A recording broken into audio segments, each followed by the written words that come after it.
نہیں کر رہا تھا کہ میں بغیر وضو کے اپنے حبیب کا محمد نام اپنے لبوں پر لاؤں. یہ طہارت نفس ہمارے مسلم حکمرانوں کے اندر موجود تھی. بغیر وضو کے اپنے حبیب کا نام لینا بھی ان کو گوارا نہیں تھا، جس کی بنیاد پر اللہ نے انہیں موقع دیا. اور اس وقت میں رعایا اور اس ملک میں رہنے والے مسلم اور ہندو دونوں کے درمیان میں اتنی محبتیں یہ صرف اور صرف شریعت پر عمل اور اپنے سے اللہ کے تعلق کو جوڑنے کی بنیاد پر ہوئی تھی. لیکن جیسے جیسے میرے عزیزوں وقت گزرتا گیا، سال گزرتے گئے، مسلمانوں میں بالکل تنزلی آتی گئی، عیش و عشرت آتی گئی. اور ایک وقت ایسا آیا کہ بہادر شاہ ظفر جو مغلیہ سلطنت کا سب سے آخری حکمران تھا، جو اس وقت میں مسلمانوں کے اندر وہ غفلت اور وہ عیش و عشرت اور شریعت سے بیزاری یہ سبب بنا مسلمانوں کے زوال کا. میں نے آپ کو گزشتہ بتایا تھا کہ بہادر شاہ ظفر کے زمانے میں راتوں میں لوگ شربتیں، شرابیں، شعر و شاعری میں لگ کر ساری رات گزار دیتے.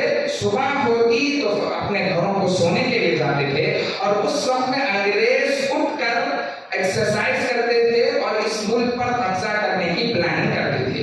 تو یہ سبب بنا ہمارے ملک پر انگریزوں کے قبضہ کرنے کا. اور آج میرے عزیزوں اس وقت میں آپ کو قربانی کیا سناؤں، بارہا ہم سنتے آ رہے ہیں کہ اس ملک پر، اس ملک کو آزاد کرنے کے لیے مرشد آباد کے نواب سراج الدولہ کو قتل کیا گیا، ٹیپو سلطان شہید رحمۃ اللہ علیہ کو بے دردی سے قتل کر دیا گیا، جلیان والا باغ میں پتہ نہیں کتنے مسلمانوں کو گولیوں سے اڑا دیا گیا.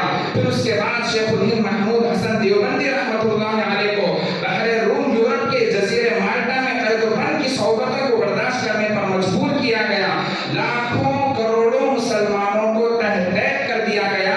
ایک بات تاریخ میں یہ بھی ملتی ہے کہ انگریزوں نے یہ طے کیا کہ 1857 کی جنگ میں جو مسلمان تھے ان کو پھانسی دینے کا ان لوگوں نے پلان بنایا. جب مسلمانوں کو سامنے لایا گیا، ان کے سامنے اعلان کیا گیا کہ تم کو پھانسی دی جائے گی، وہ سب خوش ہونے لگے، ہنسنے لگے. انگریز کو غصہ آیا، اس نے دوبارہ اعلان کیا کہ ہم مسلمانوں کو خوش کرنا نہیں چاہتے، اس لیے پھانسی کی سزا کو ملتوی کر دیا جائے. اس انداز کی قربانیاں ہمارے اکابر نے پیش کی. میرے عزیزوں اس وقت میں جبکہ ہم ان حالات سے گزر رہے ہیں، سب سے اہم گزارش ہمیں آج کے مسلمانوں کے لیے یہ ہے کہ ہم اس مذہب کو ماننے والے ہیں جس مذہب کے لیے ساری زندگی ہمارے علماء نے قربانیاں دی، اور جو مذہب اللہ رب العزت کے نزدیک سب سے زیادہ پسندیدہ مذہب ہے. آپ کی تاریخ میں یہ بات بھی طے ہے کہ ایک وقت ایسا بھی آیا کہ ہم نے وعدے کی بنیاد پر فتح کیے ہوئے شہروں کو خالی کر دیا.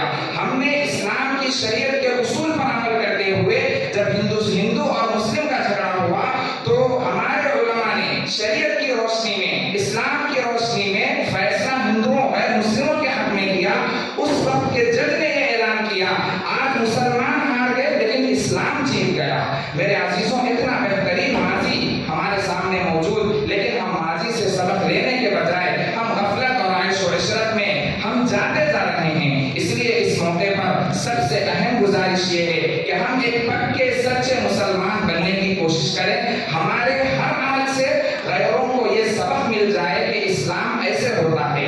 ہمارے اندر یہ جذبہ بھی ہونا چاہیے کہ جب کسی سے ہمارا معاملہ پڑے ہم اخلاق کا مظاہرہ کریں. جب ہم کسی کے سامنے جائیں تو گفتگو اس انداز کی کرے کہ سامنے والا ہم سے متاثر ہو. ہم اپنے اسلامی اخلاق کو اگر پیش کریں گے تو اللہ کی ذات سے کبھی امید ہے کہ اس ملک میں جو نفرت کا بازار اور نفرت کا ماحول قائم کیا جا رہا ہے اس کو توڑنے میں ہمارے اخلاق اور ہمارے کردار کا زیادہ دخل ہوگا. اگر ہم اپنے ماضی سے سبق لیں اور اپنے اندر وہ روحانیت پیدا کریں جس روحانیت کی بنیاد پر شیخ الہند محمود حسن دیوبندی رحمۃ اللہ علیہ مالٹا کی جیل میں کتابوں میں لکھا ہوا ہے، رات میں اٹھ کر ٹھنڈ کے موسم میں، اتنی سردی کے موسم میں اٹھ کر اللہ سے لو لگایا کرتے تھے. شیخ الاسلام مولانا حسین احمد مدنی رحمۃ اللہ علیہ فرماتے کہ حضرت تہجد تو فرض نہیں ہے، آپ اتنی مشقت کیوں اٹھاتے ہیں؟ تو حضرت شیخ الہند محمود حسن دیوبندی رحمۃ اللہ علیہ نے جواب دیا کہ اے میرے بیٹے، یہ جو میں مشقت اٹھا رہا ہوں یہ میں اپنے اسلام کی خاطر، اس ملک میں اسلام کی بقا، شریعت کی بقا مسلمانوں کی حفاظت کے لیے اللہ کے اندر وہ جذبہ اور وہ روحانیت پیدا کریں، اپنے کا ہمارا اپنا تعلق اللہ سے جوڑ کر بہترین منصوبہ بندی کے ساتھ اس ملک میں رہیں، اور جو ہمارا یہ ملک ہے یہ تو ہم سب کا ملک ہے، اس ملک میں رہنے کا ہم سب کو حق ہے، ہندو ہو مسلمان ہو چاہے سکھ ہو یا عیسائی ہو، یہ ملک ایسا ملک ہے، ایک ایسا گلشن ہے جہاں مختلف قسم کے پھول ہوتے ہیں، یہی وجہ ہے کہ ساری دنیا میں ہمارے اس ملک کی ایک بہترین مثال ہے۔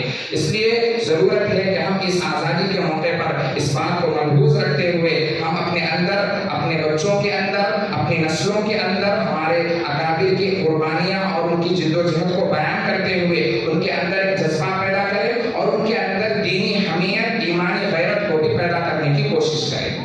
اب اس کے بعد میں ہمارے قیمتی خطاب ہمارے اس ادارے کے نائب ناظم حضرت مولانا فصیح صاحب دامت برکاتہ کو دعوت دیتا ہوں کہ وہ آئے اور اپنے خطاب پیش کریں۔